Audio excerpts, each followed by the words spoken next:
Hello everyone, Joe Neat here, executive producer on Sea of Thieves with another weekly dev update. So I hope everyone's had a great break and you've had some great New Year celebration and got to spend some time with friends and family.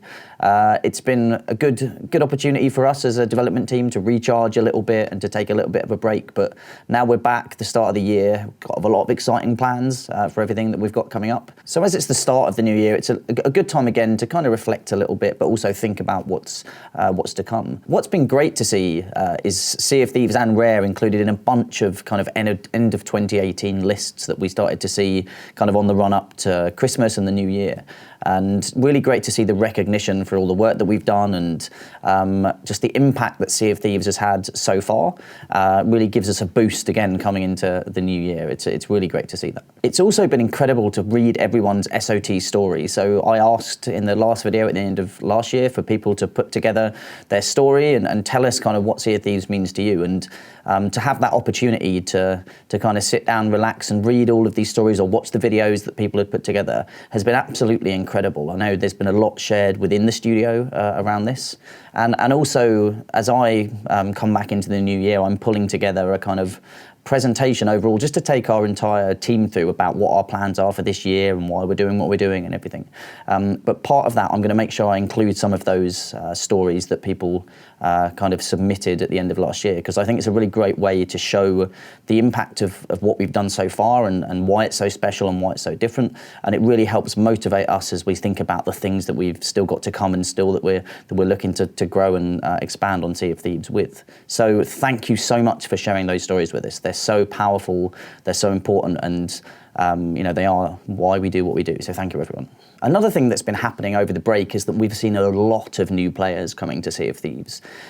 Since Shrouded Spores released, we've seen a lot of kind of renewed interest in Sea of Thieves, both from streamers and just generally from players and the public. And it's been amazing to see that awareness and to see that kind of growth and excitement and everything with Sea of Thieves. So with so many new players coming into Sea of Thieves and with Sea of Thieves being such a unique game, I think it's a really good opportunity to remind ourselves of the values that we hold dear to Sea of Thieves, of how people behave in this shared world and how we as a community welcome new players in and how we kind of encourage them and influence them to behave in the right way.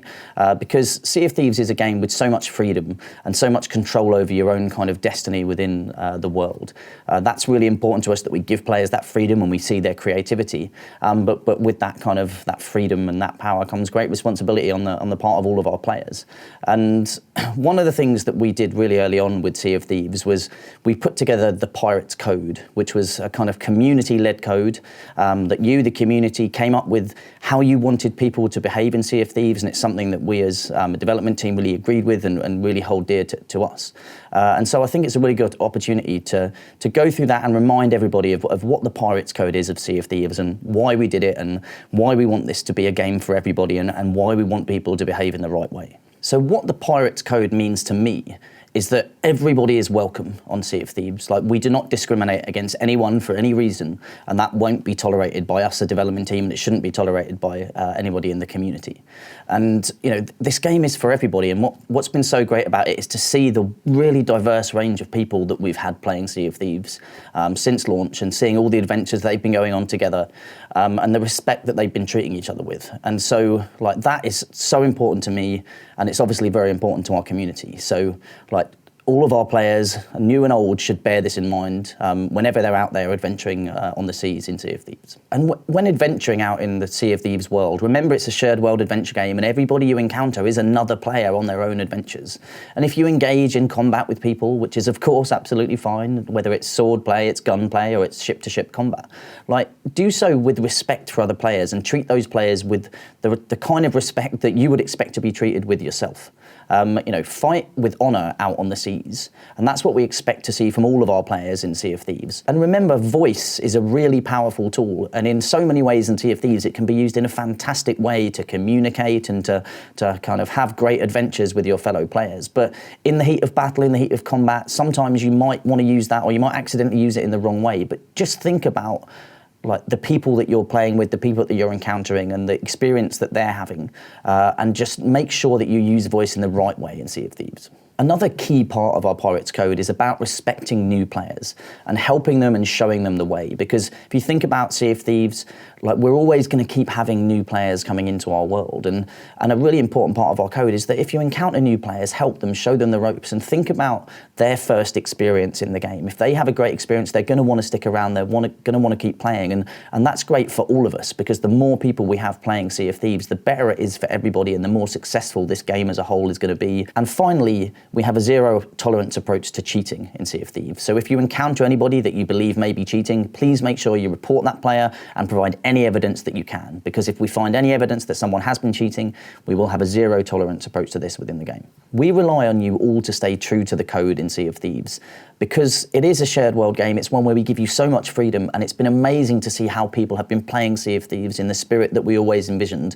But always, as Sea of Thieves grows and we add new features and we get new players in, we always have to remember that, and we always have to help influence the new players that are coming into Sea of Thieves in the right way, so that everybody does continue to play in the way that we always want. As a development team, it's our responsibility to make sure that we fix issues, or if people discover exploits, that we go and address those. But also we rely on you, the community, to make sure that you keep playing in the right way and you keep influencing and helping everybody understand what Sea of Thieves is and what makes it so special. So, thank you to everybody that's been doing that so far for Sea of Thieves, and thank you for continuing to support us and continuing to spread the message about what Sea of Thieves is and what makes it amazing. So there's a small update going out to the game today, which mainly contains bug fixes, but I'll just go through and list what the changes are. Gilded Voyages can no longer be purchased, as they were a limited time thing for December.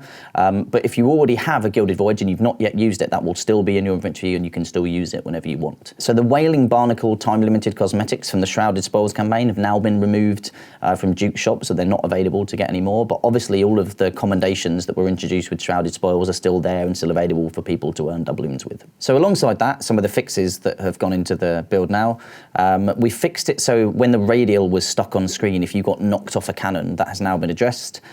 We've also addressed it if you were on a crew that managed to take down a Kraken, but you happened to be on the ghost ship at the time the Kraken was killed, you wouldn't get the reward, the notification. That has now been addressed. There was also an issue where occasionally when you were climbing to the top of ladders, you'd fall off the top of the ladder. We've now addressed that too. We've also moved the rewards around in the Kraken Watchtower vault, because there was occasion where you weren't actually able to get to all of those. So now you should be able to pick all of those up. There's also now a new setting for chat notifications, so you can change the size of it. And finally, we've addressed more issues with server migration. Just some edge cases that were happening at certain points have now been addressed.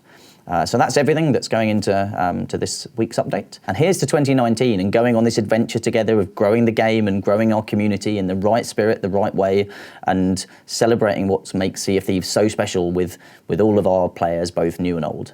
So I will see you on the seas. Cheers.